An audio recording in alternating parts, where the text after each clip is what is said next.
안녕하세요. 김동섭입니다. 5월 2일 아침 시황하도록 하겠습니다. 오늘 새벽에 끝난 미국 시장은 소폭 하락 마감했죠. 장중에 플러스권에 있었는데요. 제가 새벽에 3시? 그때부터 이렇게 2시, 3시 이렇게 1시간 단위로 이렇게 보게 됐는데 종가로 갈수록 내려가는 그런 상황이었어요. 그러니까 저점에는 출발했다가 고점에 갔다가 저점으로 마감하는 그런 상황이었는데요. 미국 시장에서 요즘 화두는 퍼스트 리퍼블릭 그 은행이죠. 올해 들어서 약 97% 하락했죠. 위기가 오면서. SVB하고 시그니처 은행이 파산하면서 그 영향을 퍼스트 리퍼블릭이 바로 받았고, 그러면 주가가 엄청나게 빠졌어요. JP모건 체이스에서 인수하기로 인수가 된다고 하죠.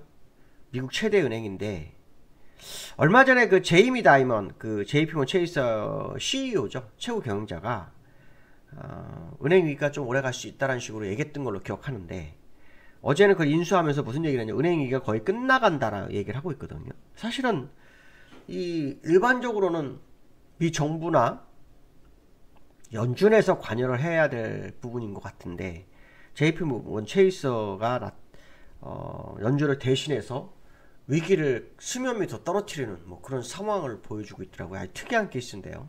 어쨌든 지난번에 CS도 UBS가 인수하면서 일단 수면 밑으로 내려갔죠. 저는 빙산의 일각의 가능성을 계속 열어두고 보고는 있는데요.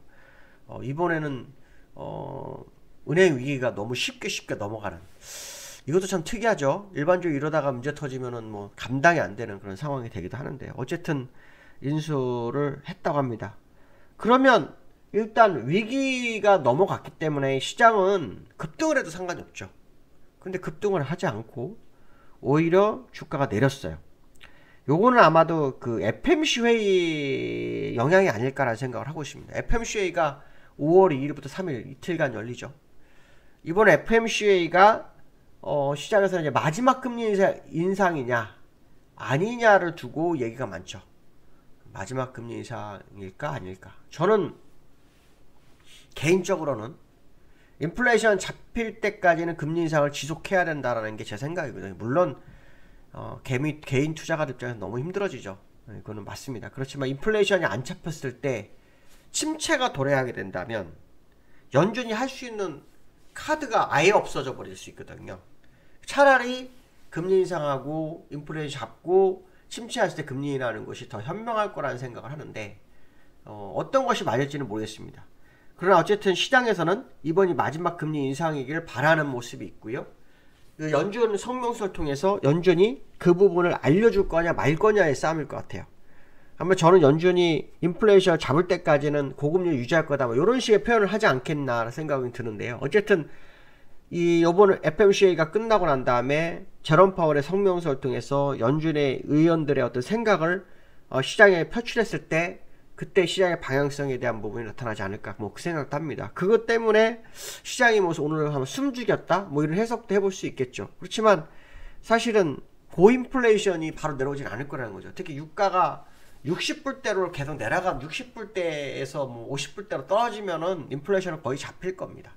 하지만 지금 70불대 후반대 이상이 됐고요. 그렇기 때문에 4월 소비자 물가지수, 이제 5월 초가 되면은 4월 소비자 물가지수가 나오잖아요. 소비자 물가지수가 분명히 5를 넘었을 확률이 높거든요. 지난번 5였단 말이에요. 그러면은 5에서 최대한 5에 근접했냐 아니면 6을 넘어가느냐, 이 싸움이 되겠죠. 그에 따라서 뭐 시장이 고민을 좀 많이 할 수 있는 그런 상황이겠죠. 왜냐하면 유가가 오르는 측면에서 계속 그 소비자 물가 지수를 유지하게 된다면 고인플레이션 인정하게 돼야 되고, 그렇게 된 상태에서 연준이 아무것도 안 한 상태가 되면 이제 경기 침체가 왔을 때 이게 이제 시장에는 아주 큰 문제가 될 거다라는 생각을 해보고 있거든요. 그래서 어쨌든 오늘 FMC 회의가 진행되고 있는 과정 속에서 연준의 어떤 뷰, 이게 지금 시장에 아주 중요한 포인트가 되고 있다, 뭐 이 정도 해석을 하셔야 될 것 같고요.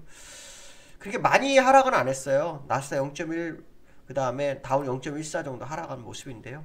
그냥 올라갔다가 장중할 때 0.47% 올라갔다가 밀려서 끝난 상태고요. 그 다음에 나스닥도 올라갔다 내린 상태죠. 그래서 뭐 십자도지나 음봉 비석은 일반적으로 추세 반전을 의미하기도 하죠. 근데 다 주가가 뭐냐면 요 고점 부분이죠. 요 고점에서 다 그런 모습을 보이고 있어서 어떤 모습으로 결과가 다가올지는 지켜봐야 되겠지만 오늘 밤까지 내일 그러니까 우리나라 목요일 새벽에 보잖아요. 우리는 목요일 새벽에 그 뉴스를 접하기 때문에 한번 보셔야 될 것 같다. 라는 생각을 한번 해봐야 될 것 같고요. 두 번째로는 다가오는 금통위, 금리 인사. 이게 이제 무슨 얘기냐면 FMC회의가 열리는 5월에 우리나라 5월 25일 날 금통위가 열려요. 근데 지금 미국과 우리나라의 금리 차가 1.5죠. 맞나요? 1.5예요. 근데 만약에 우리나라가 금리를 올리지 않으면 미국이 금리 인상하고 금리를 안 올리면 1.75가 돼요. 그렇게 되면 이제 시장이 상당히 부담되죠. 근데 시장은 동결을 원하는 것 같아요. 오늘 금통위 동결을 원하는 것 같고, 금리 차를 조금이라도 줄이기 위해서는 미국의 마지막 금리 인상이라는 기본 전제하에 우리나라도 0.25를 올릴 수도 있지 않을까, 뭐 이런 생각을 해보는데요. 뭐 결과가 어떻게 나올지는 좀 기다려 봐야 되겠죠. 하지만 우리나라도 인플레이션이 좀 올라가고 있는 그런 상황인 것으로 아까 보이고 있는데요. 어쨌든 금통위가 인플레이션과 파이터의 싸움을 어떻게 할지는 한번 지켜봐야 되지 않을까, 뭐 그런 생각을 해봐야 될 것 같고요.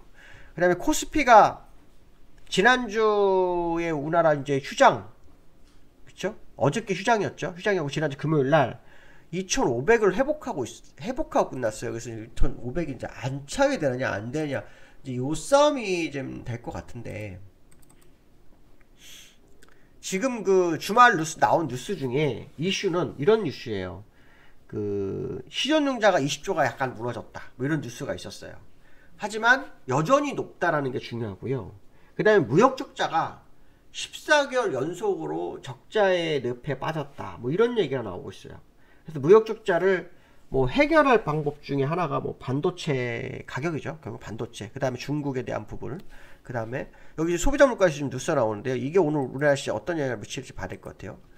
소비자 물가지수가 3.7%대라는데 14개월만 3%대 진입을 했다고 하네요. 지난 소비자 물가 14개월 만에 3%대를 기록했다. 통계청의 석유 물가 35개월 만에 최고 하락했고, 공업제품, 척산물, 가스복에 둔화한 영향으로 풀이된다. 일단 3%대로 일단 들어섰다라는 것은 상당히 긍정적인 부분이죠. 그렇죠? 이게 이제 오늘 우리나라 시장은 뭐 주가를 끌어올릴지 아닐지는 좀 봐야 되겠지만, 어쨌든 무역 적자가 지속되고 있는 현 상태에서, 그러면 이제 저게 만약에 맞다고 한다면 우리나라에서는 금통에서 금리 인상 안 할 수도 있겠네요. 그렇죠? 동결 가능성이 굉장히 높네요.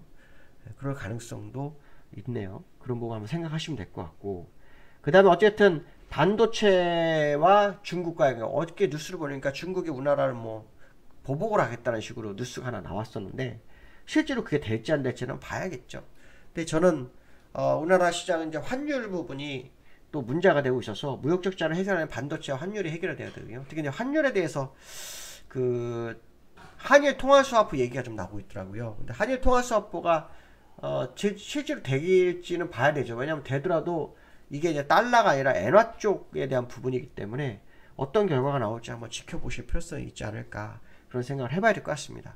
제가 이제 뉴스가 나오면서 얘기하다가 약간 3,000% 빠졌던 상황이었는데요. 그래서 소비자 물가지수가 우리나라를 오늘 끌어올릴지, 뭐 금통의 금리 인상을 동결하는 수준을 마무리할지, 뭐 이걸 봐야 되겠죠. 근데 제가 보는 어떤 그 기술적 지표상으로는 지금 주가가 더 가는 거는 좀 아닌 것 같거든요. 눌리는 자리라고 보여지고 있고, 또 환율이 여전히 올라가고 있는 상태에서 우리나라 환율이 밑으로 떨어지지 않는 되게 위험하지 않겠느냐, 뭐 이런 해석도 한번 해봐야 되지 않을까 싶습니다.